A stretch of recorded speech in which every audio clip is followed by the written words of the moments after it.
Hi, ഇന്ന് എൻ്റെ വീട്ടിൽ ചൂര മീൻ കറിയാണേ. ഞാൻ ജോലി കഴിഞ്ഞ് വന്നിട്ട് യാത്രത്തുള്ള കുറച്ച് വിശേഷമാണ്. ഇന്ന് ചൂര മീൻ കറിയാണ്.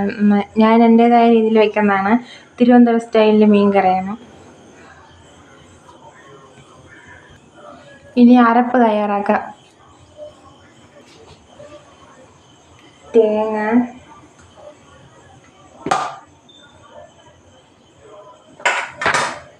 ചെറിയ ഉള്ളി ഞാൻ ഫ്രിഡ്ജിനകത്ത് തെളിച്ച് വെച്ചിട്ടുള്ളതാണ്. കുറച്ച് ഒരാറേഴ് ചെറിയ ഉള്ളി. ഞാൻ അതിനകത്ത് മല്ലിപ്പൊടി, മുളക് പൊടി, മഞ്ഞൾപ്പൊടി, കുറച്ച് ഉലുവപ്പൊടി, പിന്നെ ഇതിനകത്ത് പുളി പിഴിഞ്ഞൊഴിക്കും. പുളി പിഴിഞ്ഞൊഴിച്ചിട്ടാണ് അരച്ചെടുക്കുന്നത്. പിന്നെ കുറച്ച് കറിവേപ്പിലയിടും. അരച്ചിട്ട് കാണാം. കുറച്ച് മഞ്ഞൾപ്പൊടി, മല്ലിപ്പൊടി 2 സ്പൂൺ,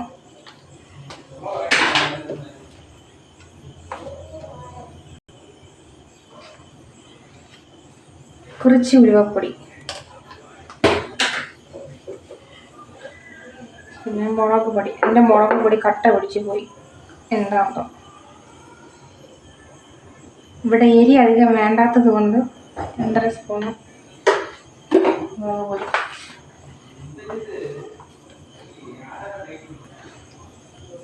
കുറച്ച് കറിവേപ്പില. ഞാൻ എല്ലാ കറിയിലും കറിവേപ്പില നല്ലതുപോലെ ചേർക്കും.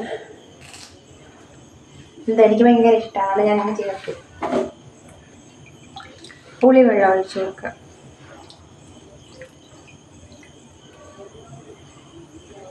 ഇതെല്ലാം കൂടെ ഒഴിച്ച് അരച്ചിട്ട് കാണാം.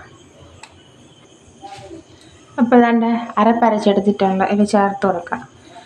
പിന്നെ ചിലരൊക്കെ പറയണുണ്ട് എൻ്റെ സംസാരമൊന്നും ഇഷ്ടപ്പെടുന്നില്ല, കൊള്ളൂല. അതുകൊണ്ടാണ് ഞാൻ മാക്സിമം ഈ ഷോർട്സൊക്കെ ഇടുമ്പോൾ ഞാൻ പാട്ട് കയറ്റി ഇടുന്നത്. എല്ലാവരും എന്തോന്ന് പറയുക, സംസാരമൊന്നും ശരിയാവണമെന്നാണ് പറയണത്. സംസാരം ശരിയാവാത്തെന്ന് വെച്ചാൽ ഇപ്പം തുടക്കമല്ലേ, നമ്മളെല്ലാം അറിഞ്ഞു വെച്ചിട്ടല്ലല്ലോ ഓരോരോ ജോലി ചെയ്യണം. അപ്പോൾ തുടക്കത്തിൽ ഓരോരോ പോരായ്മകൾ കാണും. എല്ലാവരും ക്ഷമിക്കുക. പിന്നെന്താ പറയുക, നിങ്ങൾ ഇഷ്ടപ്പെട്ടാൽ മാത്രം കണ്ടാൽ മതി, സബ്സ്ക്രൈബ് ചെയ്താൽ മതി. ഈ തുടക്കത്തിലേ നമ്മളെ നിരാശപ്പെടുത്തരുത്, അത്രേ ഉള്ളൂ. എൻ്റെ സംസാരം ഇങ്ങനെയാണ്. പിന്നെ നമ്മൾ മൈക്കൊന്നും കൊണ്ട് വെച്ചിട്ടല്ല നമ്മൾ ചെയ്യണത്. ഇപ്പം വീട്ടിൽ എന്താ ഇന്ന് എന്താണ് എൻ്റെ വീട്ടിൽ, അതാണ് ഞാൻ കാണിക്കുന്നത്. വേറെ എന്താ പറയുക, ക്ഷമിക്കാൻ പറ്റുന്നവർ ക്ഷമിച്ച് കാണുക, ഇഷ്ടമുള്ളവർ കണ്ടാൽ മതി. എൻ്റെ സംസാരമൊക്കെ ഇങ്ങനെയാണ്. ഇത് ഞാൻ ജാറ് കഴുകി വെള്ളം ഒഴിച്ചിട്ടുണ്ട്. പോകെ ശരിയാകുമെന്നാണ് എൻ്റെ പ്രതീക്ഷ. നമ്മൾ എല്ലാവരും മൈക്കൊക്കെ വാങ്ങിച്ച് സംസാരിച്ചാൽ നമ്മളെ സംസാരവും ശരിയാകും. അപ്പോൾ നമ്മൾ ജോലിയും ചെയ്ത് സംസാരമൊക്കെ ശരിയായി വരുമെന്നാണ് വിശ്വാസം. നിങ്ങൾ തുടക്കത്തിലെ പ്രതീക്ഷകൾ ഇല്ലാതാക്കരുത്. അത്രയും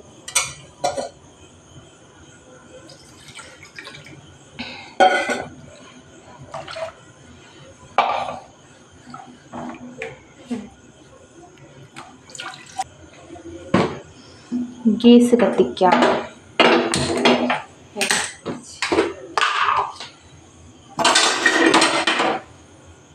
ഉപ്പിട്ട് കൊടുക്കാം. ഉപ്പൊന്ന് കൈ കൊണ്ടാണ് ഇടുന്നത്. ഉപ്പിട്ട് കൊടുക്കാം.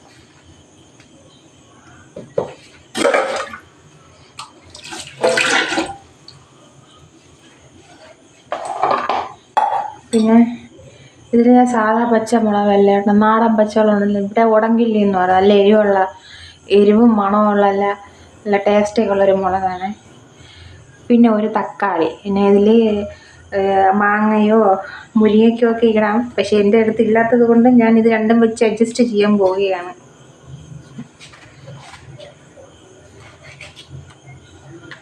നല്ല മണം വെയ്യുള്ള മുളകാണ്. എനിക്ക് എന്ത് കറി വെച്ചാലും മീനിലായാലും ഈ കാന്താരി മുളക്, ഉടമ്പല്ലി മുളകൊക്കെ ഇടണമെന്ന് എനിക്ക് ഏറ്റവും ഇഷ്ടം. അതിനൊക്കെ ഒരു പ്രത്യേക ടേസ്റ്റല്ലേ.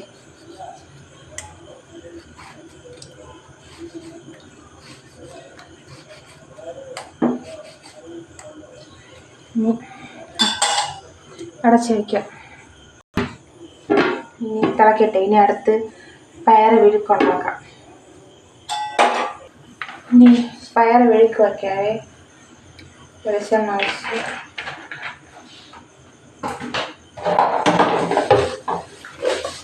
ചൂടാകുമ്പോൾ കടുകിടാം.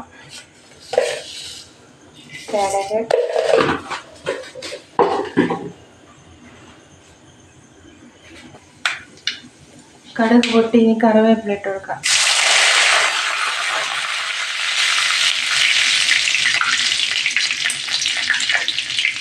ഞാനെല്ലാം കൂടെ ഒരുമിച്ചാണ് ഇട്ട് കൊടുക്കുന്നത്. സവാള, പച്ചമുളക്, പയർ എല്ലാം കൂടെ ഒരുമിച്ചിട്ടാണ് ഞാൻ വഴറ്റുന്നത്.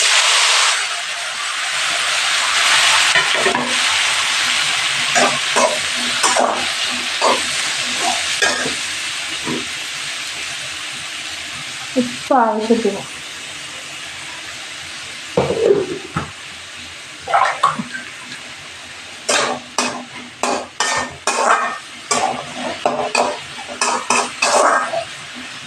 ഞാനിതിൽ വെള്ളമൊന്നും ഒഴിക്കില്ല.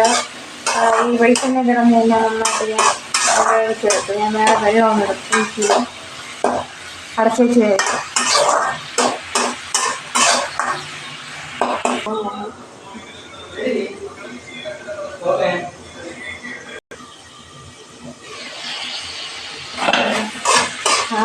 പയറിൽ നിന്ന് വന്ന വെള്ളവും വെളിച്ചെണ്ണ എല്ലാം കൊടുത്തു. ഞാൻ അല്ലാതെ ശകലം പോലും വെള്ളം ഒഴിച്ചിട്ടില്ല. ഇനി ഇതിനകത്ത് കുറച്ച് മഞ്ഞൾപ്പൊടിയും മുളക് പൊടിയും ഇടാം.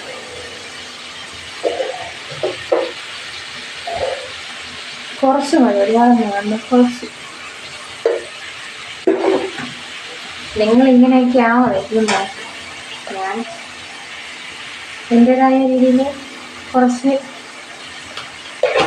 ഉപ്പ് നേരത്തെ ഇട്ടിട്ടുണ്ട്. ഇനി ഉപ്പ് ഇടേണ്ട കാര്യമില്ല.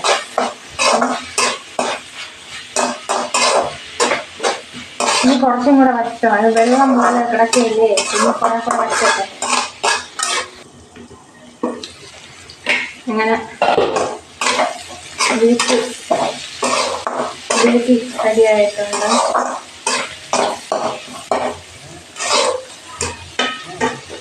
അടിപൊളി ടേസ്റ്റാണ്.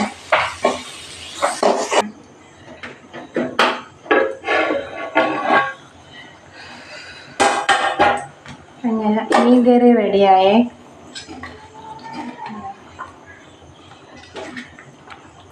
നല്ല അടിപൊളി ചൂര മീൻ കറി. ഇനി ഇതിൽ കടുക് താളിച്ചിട്ട് കൊടുക്കാം. വെളിച്ചെണ്ണ,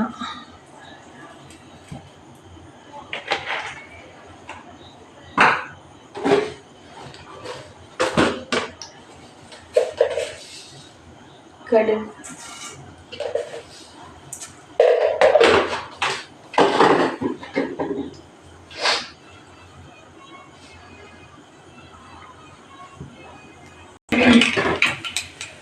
കറിവേപ്പില ഇട്ട് കൊടുക്കാവേ.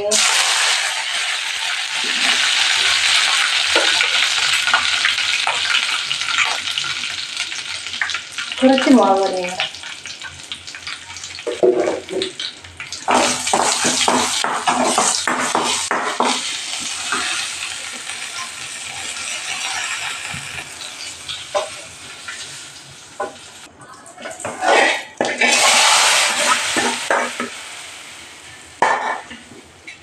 കൊള്ളല്ല, അടിപൊളി. എൻ്റെ മീൻ കറി നല്ല ടേസ്റ്റാണ്.